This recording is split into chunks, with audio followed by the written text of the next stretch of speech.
When we attempt to answer the profound question of why Allah created woman, we must first look past the superficial sociological explanations and dive straight into the divine purpose. The very first and most critical reason is rooted in our spiritual DNA. We often forget that the human being was not created to merely eat, sleep, and accumulate wealth. We were created for worship. But how does one worship in isolation? How does one face the trials of this world alone?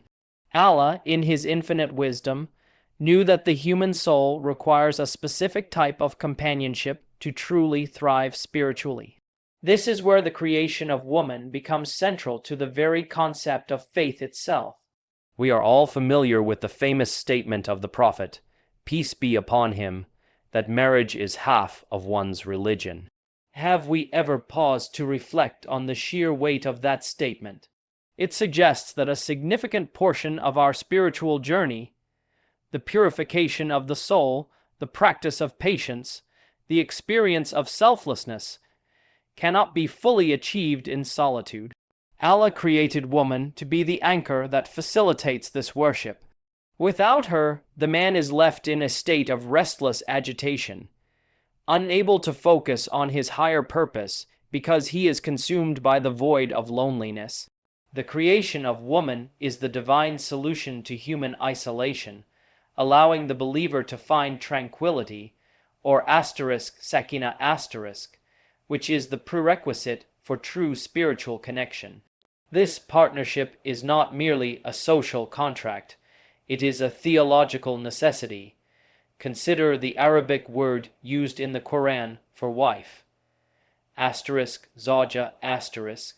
It linguistically means a pair, something that completes and balances the other. Allah did not create woman as an accessory to man's life. He created her as the completion of his existence. When a man looks at his spouse, he should not just see a partner in managing a household or raising children. He should see the means by which Allah is preserving his faith. She is the one who grounds him when his ego flares, who reminds him of Allah when he forgets, and who provides the emotional sanctuary where he can recharge his spiritual batteries. This dynamic of mutual support is the very essence of why she was created, to be the guardian of the home's spiritual atmosphere. Furthermore, we must understand that the relationship between a man and a woman is designed to be a reflection of our relationship with our Creator. Just as we seek closeness to Allah, we find in the creation of woman a manifestation of divine mercy. The challenges that come with this union, the sacrifice, the compromise, and the patience required, are not bugs in the system. They are features designed to elevate our status in the hereafter. Every moment of patience a husband exercises with his wife, and every moment of support a wife gives her husband, is an act of worship that wipes away sins. Allah created woman so that through loving her, honoring her, and treating her with excellence, a human being can draw closer to Allah. Ultimately, the woman is the vessel through which the cycle of worship continues in this world. By creating her, Allah ensured that the human experience is not a solitary struggle, but a shared journey of returning to Him. She is the calm in the chaos, the peace in the storm, and the essential half of the faith that makes the whole journey possible. Without her, the human spiritual narrative remains incomplete, a story told in the abstract rather than lived in the beautiful reality of divine companionship.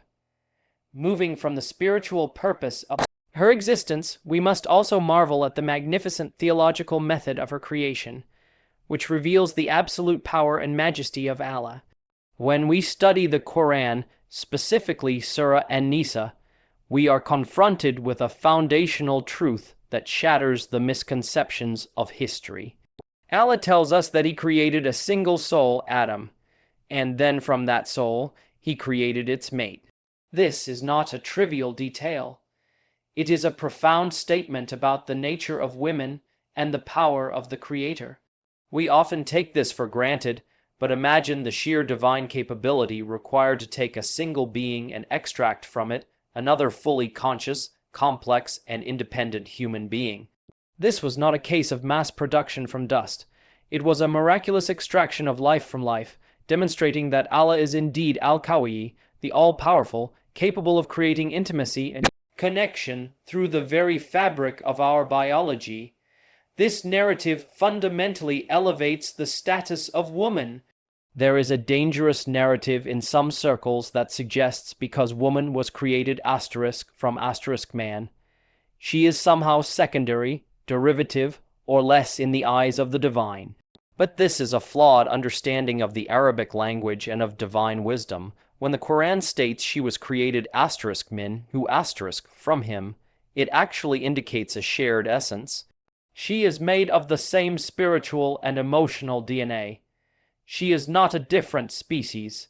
She is not an alien creature brought in from elsewhere to keep the man company. She is of him, bone of his bone and flesh of his flesh, as the previous scriptures mentioned, and spirit of his spirit, as the Quran emphasizes. This shared origin means that she possesses the same inherent dignity, the same capacity for intellect, and the same worth in the sight of Allah. Furthermore, this method of creation establishes the woman as a asterisk carrying asterisk, a term that signifies a matching counterpart or a tightly bound mate. It implies that the two are actually parts of a whole. By creating woman from the single soul of man, Allah designed the human race to be in a perpetual state of seeking completion. A man walks through life feeling an intrinsic emptiness because he is missing half of his original soul. And only in the presence of the woman does he find that missing piece. This is why the bond between a husband and wife can be so intense and so unbreakable when it is nurtured correctly. It is not just a social arrangement. It is a reunification of what was once one.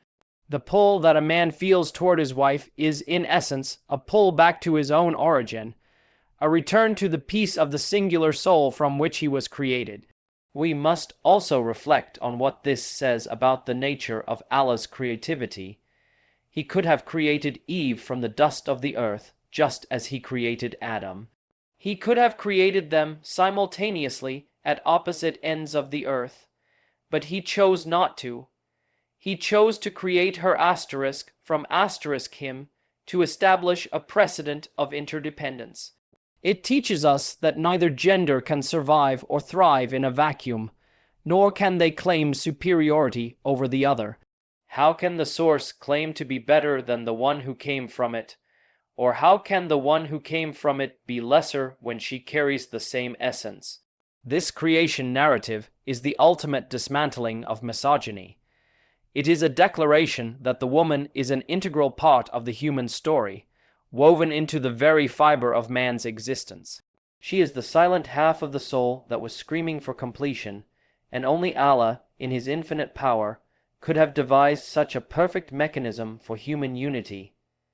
Once we appreciate the divine miracle of her origin and the spiritual necessity of her companionship, we must then turn our gaze to the broader horizon of humanity.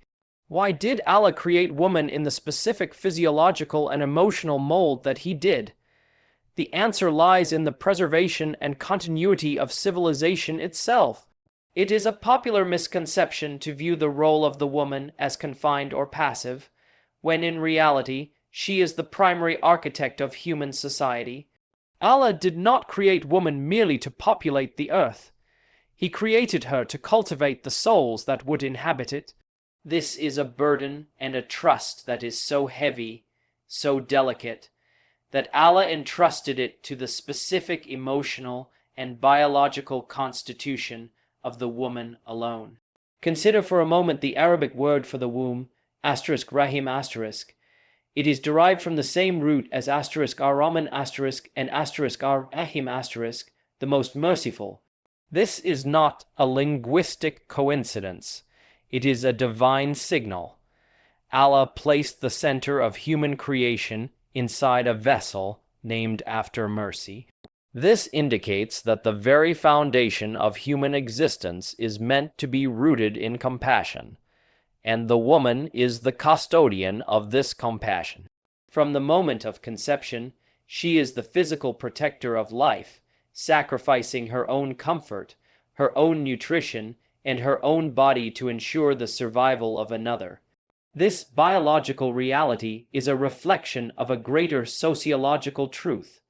She is the nurturer of generations.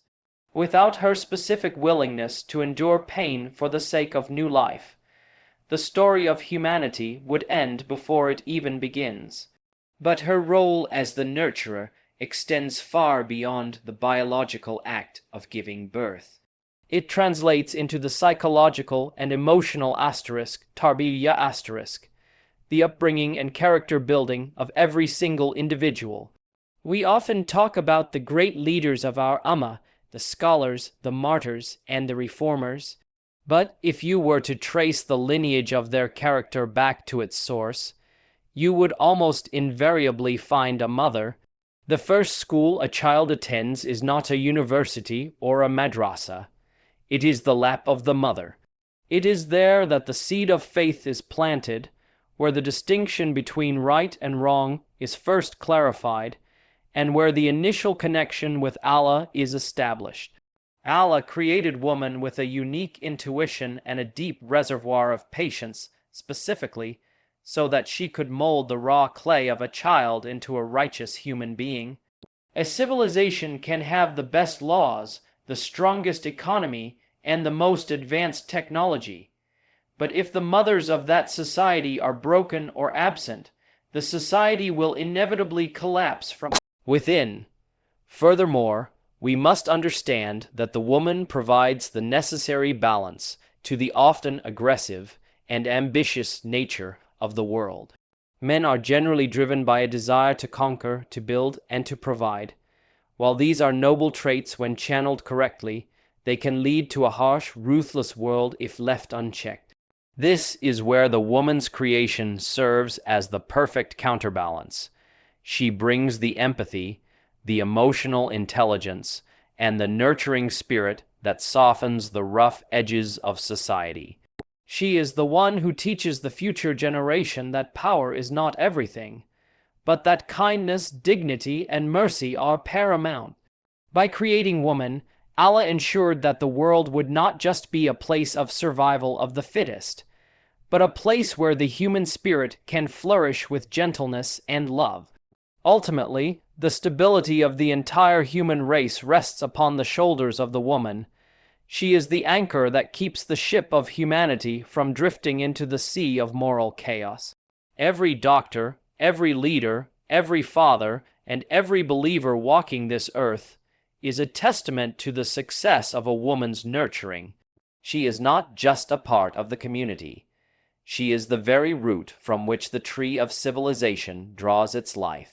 Without her specific design as the nurturer, the world would be a barren place, devoid of the emotional and moral depth required for a life of worship and excellence. She is the silent builder whose hands rock the cradle but ultimately rule the world. Finally, after reflecting on her spiritual purpose, her miraculous origin, and her role as the architect of civilization, we arrive at perhaps the most beautiful and intimate dimension of why Allah created woman. We must understand that everything in this universe is a sign, an ayah pointing back to its creator. The rugged mountains point to his strength. The vast oceans point to his majesty. But when we look at the woman, we are looking at a living, breathing manifestation of two of the most gentle and intimate names of Allah, Al-Wadad and Al-Raf, the most loving and the kind. Allah did not just create woman to function within a society. He created her to embody these divine attributes in a world that is often harsh and unforgiving. Think about the nature of this life. It is a place of struggle, a place where people compete, where egos clash, and where roughness is often mistaken for strength. Men, by their biological and psychological makeup, are often geared toward protection and provision, traits that require a certain sternness and resilience. If the world were left only to this dynamic, life would be a cold, mechanical battlefield. This is where the divine wisdom of creating woman becomes so evident. Allah infused her with a unique capacity for al-wadad a love that is intense, selfless, and constant. She is the vessel through which the abstract concept of divine love becomes tangible to us. When a child feels the unconditional warmth of a mother, or when a husband finds a safe harbor in the presence of his wife after a difficult day, they are, in reality, witnessing a glimpse of how Allah loves his creation. Furthermore, the attribute of Raf*, which implies a deep, penetrating kindness and compassion, is woven into her very fiber. You see this in how she interacts with the world. While a man might seek to solve a problem with logic and force, a woman naturally approaches it with empathy and emotional intelligence. She is the healing balm for the human soul. Allah created her to be the antidote to the cruelty of the world. Where there is injustice, she is often the first to feel the pain. Where there is hurt, she is the first to offer comfort. This is not a sign of weakness.